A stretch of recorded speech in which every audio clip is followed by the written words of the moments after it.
예, 다음은 공동질문 두 번째 질문 드리겠습니다. 산별노조를 건설한 것은 지구별 교섭이 아닌 궁극적으로 산별 중앙교섭 등을 통해 대정부, 대자본에 대응하기 위해서입니다. 사무운영 노조의 산별 중앙교섭을 평가하고 향후 과제에 대해 말씀해 주시기 바랍니다. 이번엔 기호 1번부터 발언해 주시기 바랍니다. 대산별이 출범한 지 8년이 지났습니다. 그렇지만 현재 산업별 교섭과 산업별 중앙 단협을 가지고 있는 조직은 우리 노조의 증권업종뿐입니다. 지난 8년간 번조 차원의 대산별 교섭은 고사하고 산별 교섭에 업종을 확대하는 것조차 실패하였습니다. 아니, 실패한 게 아니라 시도도 노력도 하지 않았습니다.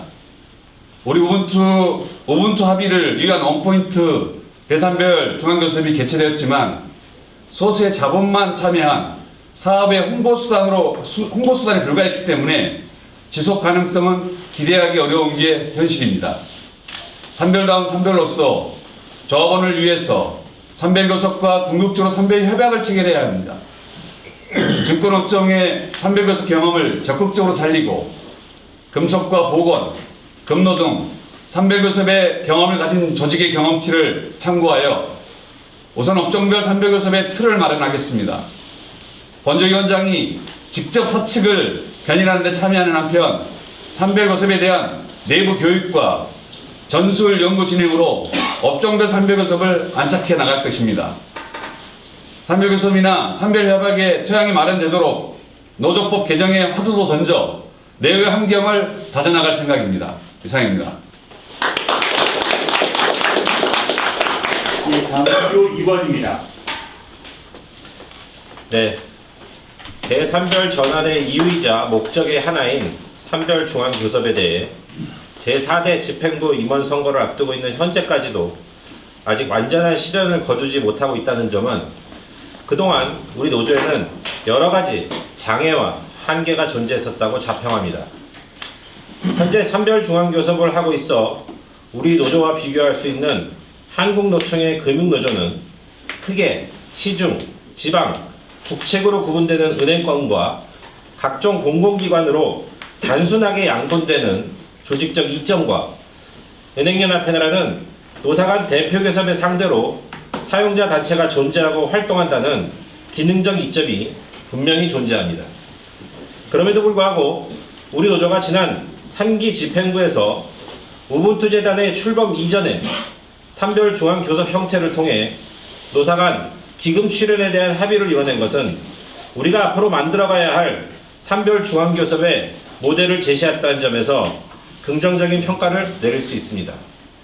다양한 성격의 업종본부와 지역본부 그리고 직할지부 등이 존재하는 우리 노조의 조직적 한계들을 극복하기 위해서는 현재 증권업종이 모범적으로 진행하는 통합단체협상의 모델을 타 업종에서도 시범적으로 도입하고 시행하는 시도가 반드시 필요합니다.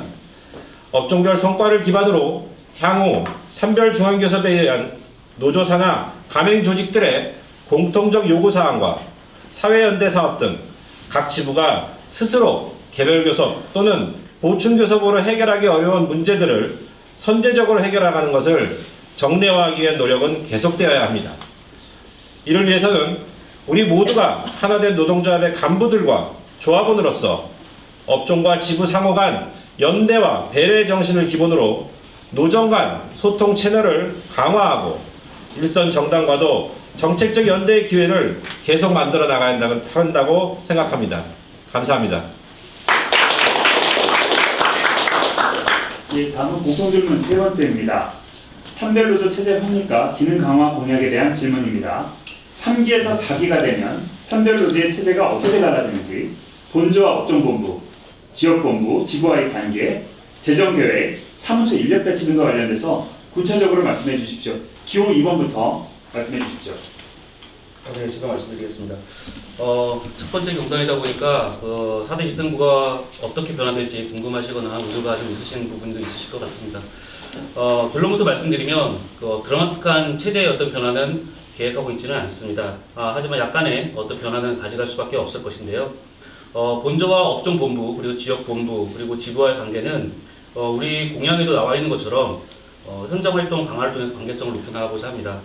현장 목소리가 중요하고 어떤 현장의 니즈 파악을 해나가는 것이 본조의 역할이라고 저는 생각을 하고 있고요.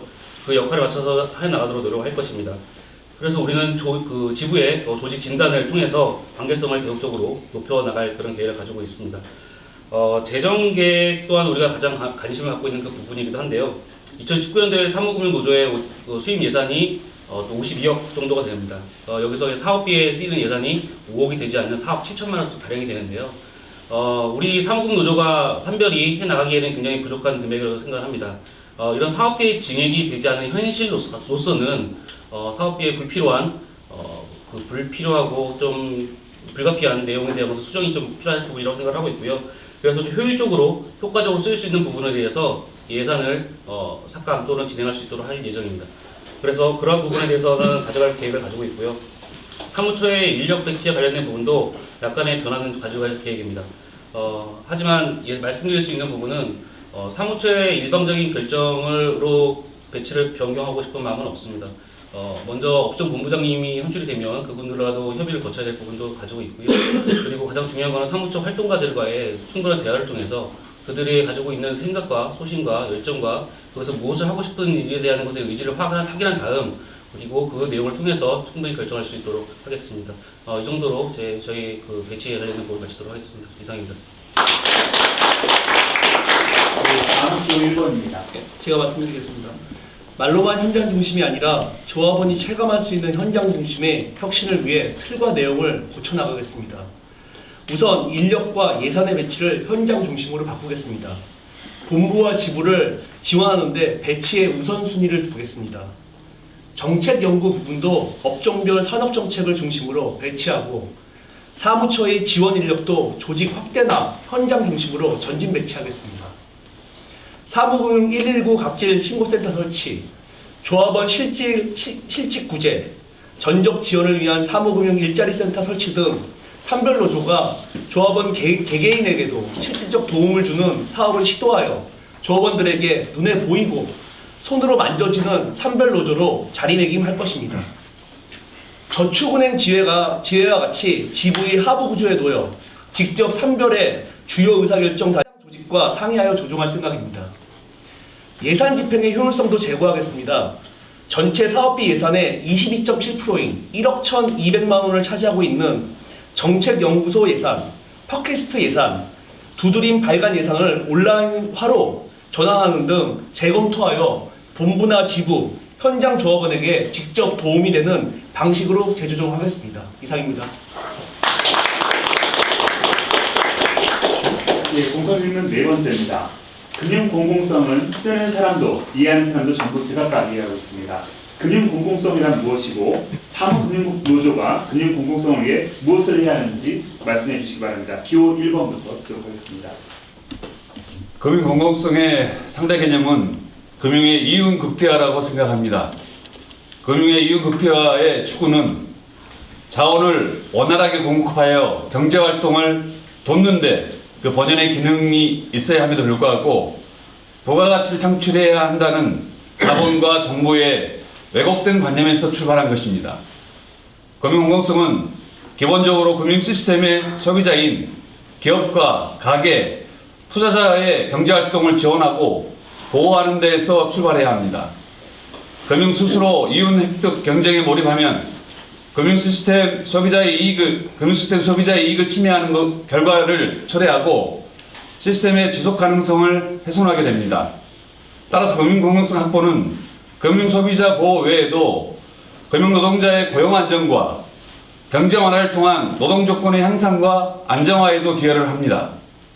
사무금융노조는 금융공공성 확보를 위해 금융기업의 선량한 관리자로서의 주요 의무를 환기하고 요구함으로써 금융소비자 보호를 추구해야 합니다.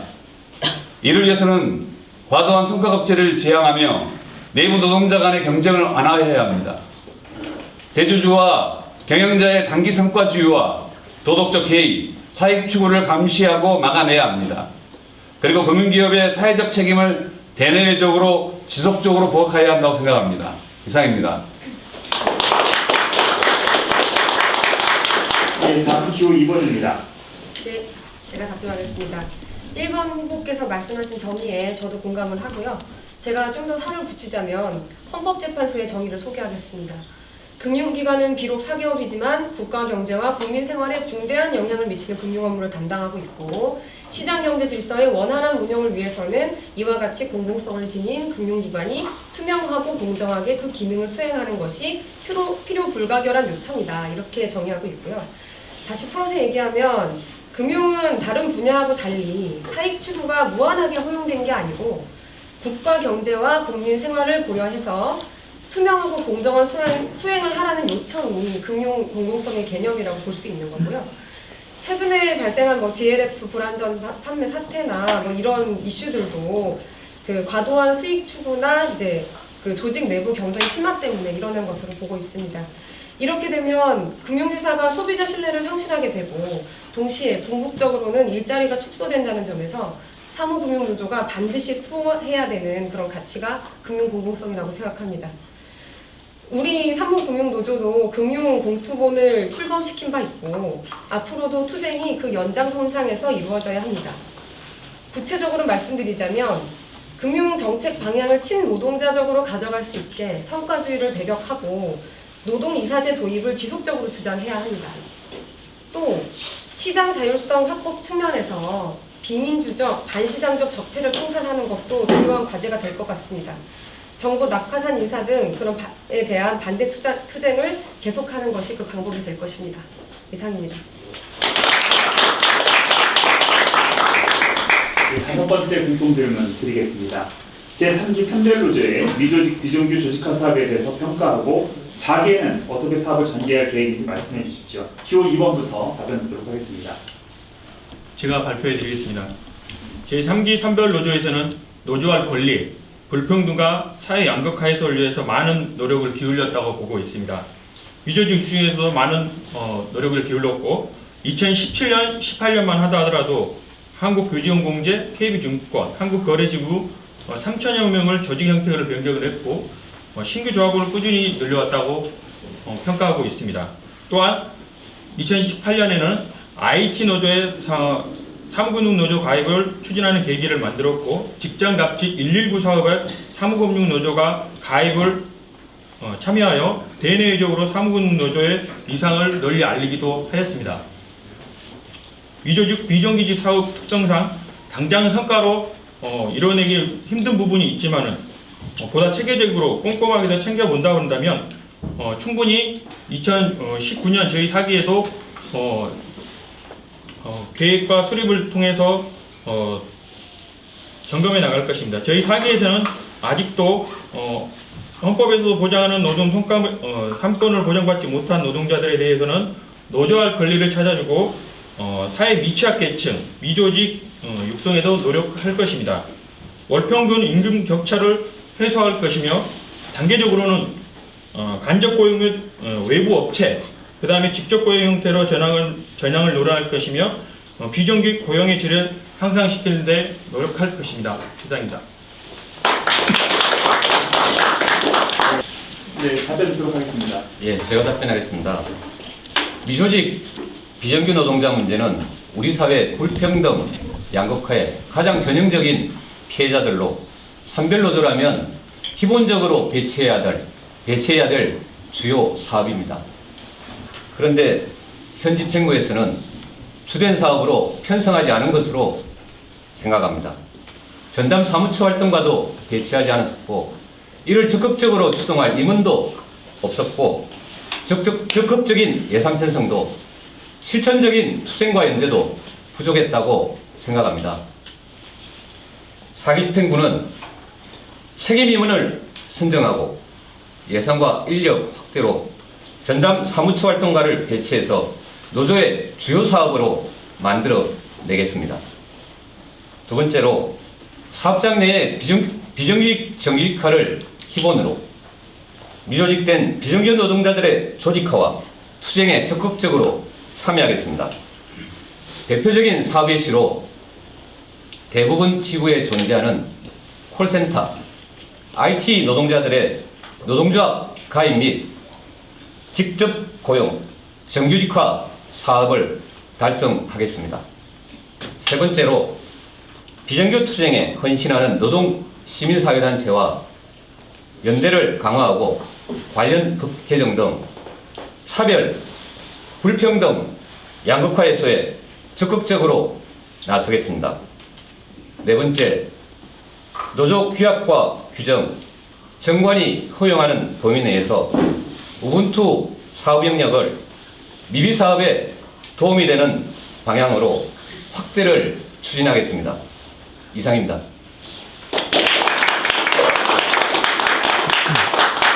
예, 마지막 공통 질문입니다. 2020년 총선을 앞두고 노동운동 내에서 정치 방침이 토론되고 있습니다. 공공운수 노조는 이미 정치 방침이 확정된 상태입니다. 야권 전체가 빅텐트를 만들고 여기에 편입하자는 주장부터 현재 있는 진보정당을 지지하자는 주장, 독자적인 계급정당을 건설하자는 주장 등 매우 다양한 견해가 있습니다. 조합은 각각은 다양한 정치적 입장을 가질 수 있지만 사무금융노조는 사회 영향력을 확대할 수 있는 정치 방침을 가져야 하고 조합원들을 견인해야 합니다. 사무금융노조가 다가오는 총선에서 어떠한 정치 방침을 가져야 하는지 말씀해 주십시오. 기호 1번부터 답변 드리도록 하겠습니다. 사무금융노조는 다층적 정치 전략을 가질 수밖에 없다고 생각합니다. 민주노총의 정치 방침을 기본으로 사회 대개혁의 화두를 던질 진보정당의 추진이나 지원, 그리고 간부와 조합원들이 진보적 정치의식을 함양하기 위한 정치교육 및 토론, 그리고 운동을 전개해야 합니다. 아울러 금융공공성 확보와 금융산업정책의 정상화가 곧 조합원의 권익과 직결되는 것이 우리 노조의 특수성이자 사회적 역할 중의 하나임을 무시해서는 안 될 것입니다. 금융정책의 헤게모니를 지닌 기성정당 세력과의 정책 연대와 견제도 우리 노조 정치투쟁의 중요한 한 축으로 가져가야 된다고 생각합니다. 이상입니다. 네, 기호 2번 답변 드리도록 하겠습니다. 네, 이명박근혜 정부를 통해 앞선 정권이 얼마만큼 자본에 부역하고 노동자들을 탄압해왔는지를 우리는 확인했습니다. 그리고 촛불혁명을 통해 노동자 시민의 힘으로, 국민의 힘으로 그들을 무너뜨리는 역사적인 정권 교체를 이뤄냈지만 노동이 존중받는 세상을 만들겠다는 문재인 정부는 임기 절반 동안 가시적인 공약 이행이나 법제도 개선 등은 매우 미미한 상황입니다. 오히려 노동개혁의 시도가 우려되는 현재의 상황 때문에 진보진영 내부에서도 현 정권에 대한 평가에는 다양한 이견과 차이가 분명히 존재합니다. 내년 총선을 앞두고 현재 선거법 개정 등 여러 가지 불확실한 상황에서 노조의 정치 방침을 확정하는 것은 사실 어려운 문제입니다. 노동조합에 대해 더 나아가 정치에 관해서 극도의 무관심을 보이는 현장 조합원들을 대상으로 당장의 사회적 영향력을 확대할 수 있는 정치 방침을 정하는 것이 선언적으로는 가능하겠지만 분명한 것은 이미 오랜 기간 동안 현장의 절대 다수의 노동자들이 성공했다고 인정하지도 않는데도 일부 노동운동의 리더들이 절반의 성공이다, 노동자 정치 세력화의 가능성을 보았다는 식으로 합리화하는 방식의 결론을 되풀이하는 관행적인 정치 방침 수립과 현장 조합원들에 대한 참여 강요는 이제는 더 이상 의미가 없다는 생각입니다.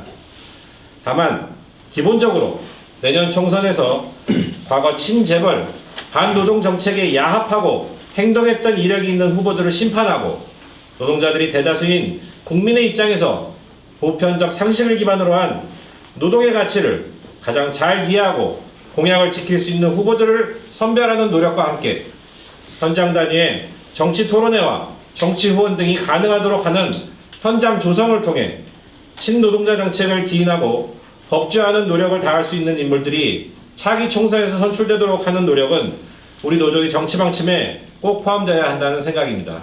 이상입니다. 공통 질문을 마치고요.